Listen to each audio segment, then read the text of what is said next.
Oi pessoal, eu sou a Lari e é uma felicidade ter vocês aqui comigo mais uma vez. E, como sempre, estou muito mais feliz por estarmos neste momento tão amoroso que é esse momento de devocional. Esse momento que a gente separa um tempinho para Deus, um tempo para a gente falar com o nosso Deus, o nosso Criador, o Criador de todas as coisas. E a nossa devocional está sendo feita em cima desse livro, Bom Dia, da Stormy Martin.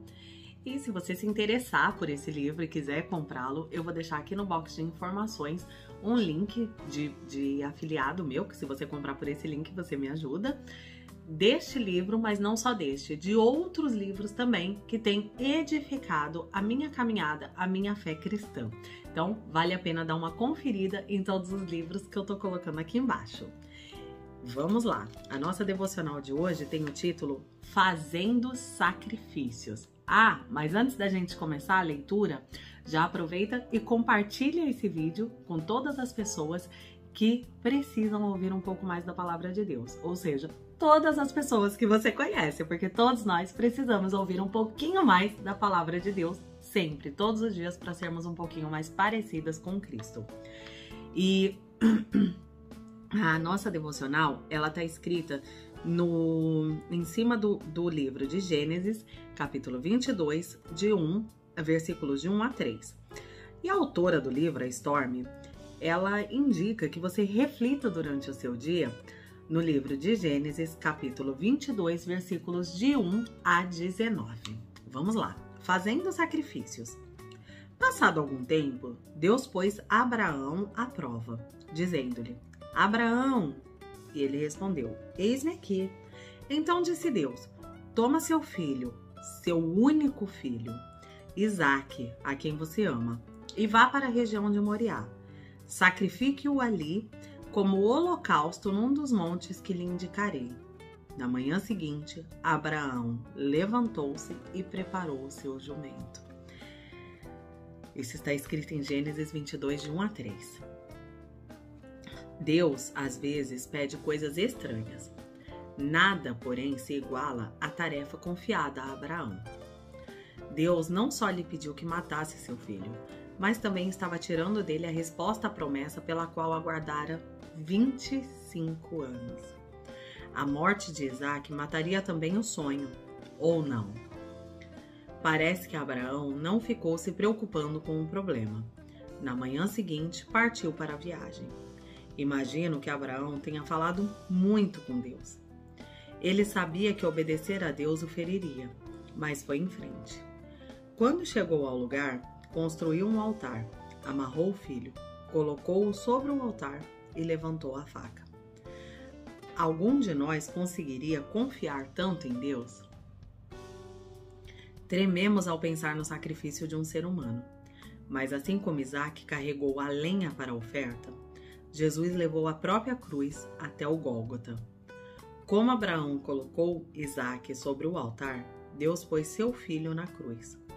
Como Abraão levantou a faca para matar o filho, Deus permitiu que Jesus fosse morto para que o pecado fosse castigado e o perdão oferecido. Abraão sabia que Deus proveria o cordeiro para a oferta. Isso está escrito em Gênesis 22, 8. Séculos depois, ele o fez. João Batista salientou: Vejam, é o Cordeiro de Deus que tira o pecado do mundo. João 1:29. Até que ponto você confia em Deus realmente? O suficiente para morrer por ele? O suficiente para permitir que um sonho morra? O suficiente para viver por ele? Para ele? Nossa, gente, que texto, né? Eu fico toda vez que... Desculpa, toda vez que eu penso no sacrifício de Abraão, eu fico muito emocionada. Porque, eu não sei se vocês já viram, tem alguns desenhos bíblicos, tem até aqui no YouTube, tem alguns desenhos bíblicos, e aí eles mostram esse sacrifício, né? E pra gente, se você já tem filho, você vai enxergar de um jeito diferente esse desenho, porque realmente, assim, é uma dor que fica latente na gente, sabe? Quando a gente vê isso acontecendo no desenho, né? A gente vê Abraão levando seu filho. E aqui nesse texto e na Bíblia, né? Principalmente na Bíblia, tem alguns segredos pra gente. A primeira coisa é assim, quando Deus pede alguma coisa pra gente, é sempre pro nosso bem.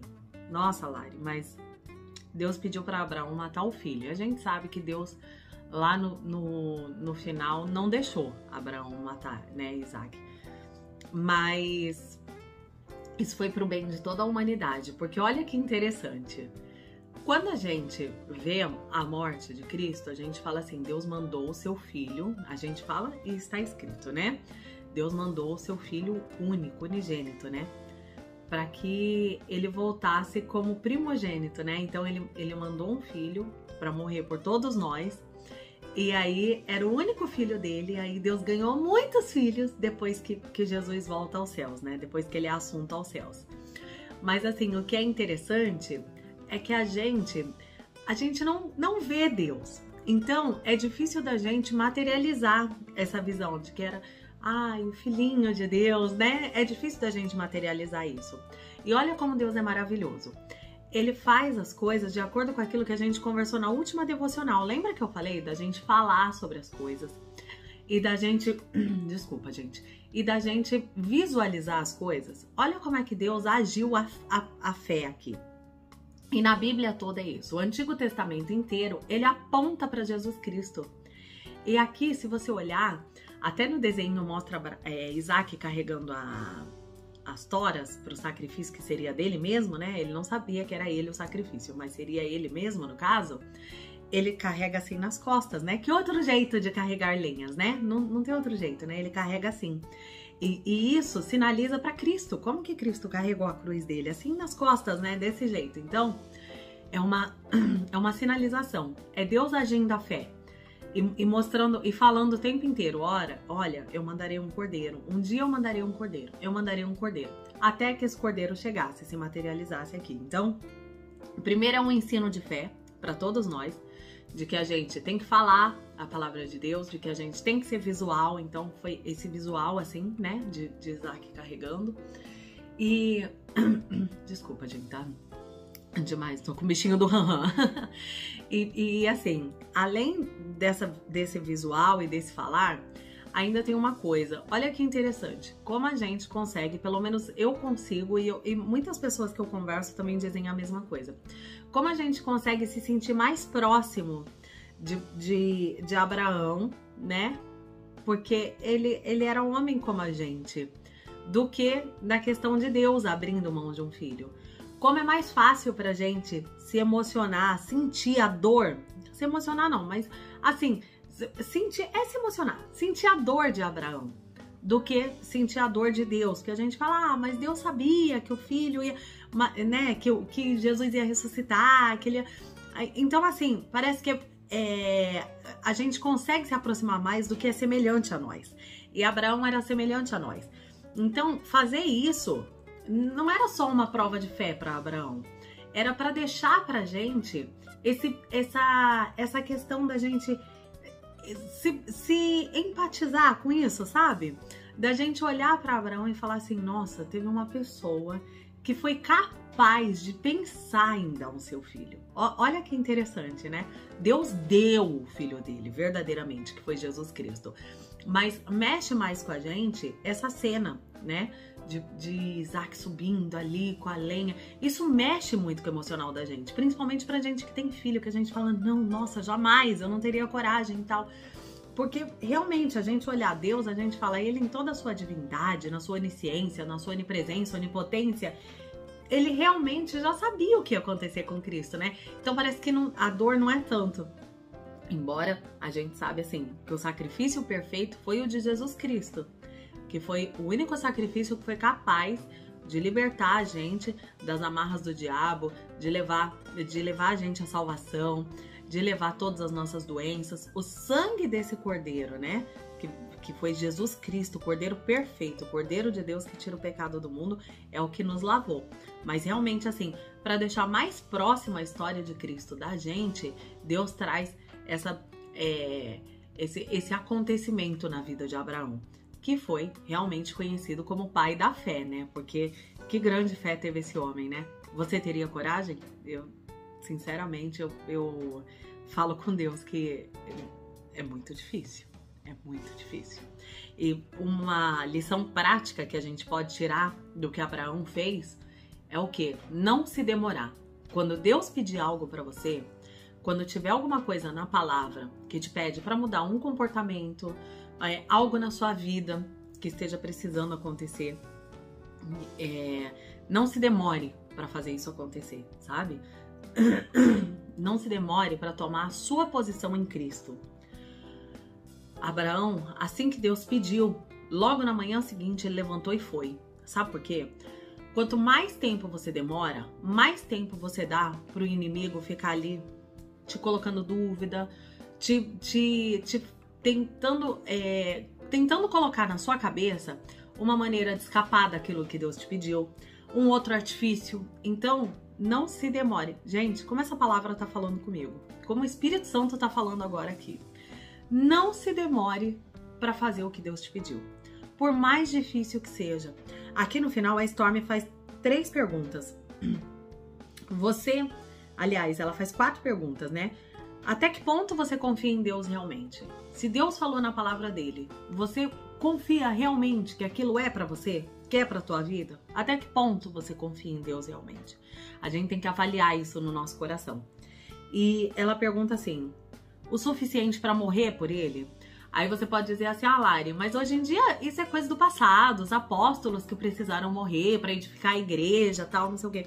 Mas a gente ainda tem muitos irmãos no mundo que morrem por Cristo. E, gente, não é querendo assustar não, mas no nosso tempo, na nossa época, no nosso país, não é difícil vislumbrar que algumas pessoas ainda precisarão morrer por Cristo e serão levadas à morte por Cristo, né? Então, assim, não é difícil a gente imaginar que ainda na nossa geração isso vai acontecer. Então, você confia em Deus a ponto de morrer por Ele, de dar a sua vida por Ele, de não negá-lo e aí ter a sua vida tirada? Você confia em Deus o suficiente para permitir que um sonho teu morra? Por exemplo, uma carreira que você perseguiu tanto isso e aí você descobre na palavra de Deus que essa não é a vontade dele para você? Principalmente você, mulher, que Deus dá o nosso papel de edificadora do nosso lar. E aí? Essa carreira não tá condizente com o teu papel verdadeiro. Você confia em Deus o suficiente para fazer morrer esse sonho? Para fazer morrer o sonho de um relacionamento errado, de um namoro que você tá prevaricando, que não é o sonho de Deus para tua vida, mas era o seu sonho, é o seu amor da sua vida? Você confia em Deus o suficiente para fazer morrer esse sonho? E o suficiente, e aqui eu acho essa é a principal pergunta. Você confia em Deus o suficiente para viver para Ele? O que é viver para Deus, gente? É viver em obediência. E aí, você tem essa confiança? Tem muitas perguntas aqui, gente, que eu vou confessar para vocês. Eu titubio para responder. E aí, o que a gente tem que fazer? Se você também titubeou em alguma aqui, o que a gente tem que fazer? Primeiro, se fortalecer, como a gente tem falado aí nas devocionais anteriores. Se fortalecer em oração, se fortalecer na fé, se fortalecer na leitura da palavra, ser encorajada por Deus. Segundo, tá sempre com as palavras de Deus, ruminando na nossa mente, no nosso coração, repetindo as promessas das palavras de Deus. E terceiro, agir como Abraão, não se demorar. Se Deus te pediu alguma coisa, sacrifique esse relacionamento, sacrifique esse emprego. O que Deus está te pedindo, faça rapidamente. Não se demore. No outro dia de manhã já se levante e faça. Não dê espaço para o inimigo tirar de você a bênção que virá depois desse pedido, de você fazer esse pedido que Deus te fez, de você cumprir, de você obedecer. Não deixa o diabo colocar um artifício na tua cabeça para você tomar um atalho. Não deixa isso acontecer, minha irmã. Realmente se levanta no outro dia de manhã e rapidamente cumpra o que Deus te pediu. E eu tenho certeza que assim que a gente for capaz de fazer essas coisas, Deus prontamente vai trazer as bênçãos dele para a nossa vida, assim como ele trouxe para Abraão. E aí, Abraão, né, a fé dele foi imputada por justiça para ele. E ele, até hoje, é conhecido como pai da fé. Olha que bênção, né? A palavra diz que o mendigo Lázaro, quando morreu, ele entrou no seio de Abraão. Olha que amoroso isso, que bênção, gente. Quer dizer, Abraão é sempre lembrado por Deus, ele está com Deus. Então, a gente tem que lembrar que tudo que a gente faz aqui é para eternidade. Vivamos para Deus, estejamos com Deus. Em nome de Jesus Cristo, que Ele nos dê força, que Ele nos fortaleça para a gente fazer isso. E vamos para a oração da Stormy. Senhor, entrego todos os sonhos do meu coração a Ti. Não quero me apegar a algo que Tu não abençoarás, nem desistir de algo que seja a Tua vontade. Amém, minhas irmãs. Amém? Eu espero que essa palavra tenha te edificado, assim como ela me edificou tão fortemente. E se você gostou desse vídeo, não deixa de avaliar ele. Se ele te edificou de alguma forma, curte esse vídeo, compartilha ele com o máximo de pessoas possível para que todas elas sejam edificadas, cresçam na fé em Deus e alcancem a misericórdia e a graça desse Deus abundante. E se você é nova por aqui, seja muito bem-vinda, se inscreve, ativa o sininho para você ficar sabendo de todas as boas novas de Deus, todas as coisas boas da vida que eu trago com o maior carinho aqui para você. Um beijo, até a próxima, se Deus quiser, e fiquem com Deus. Tchau!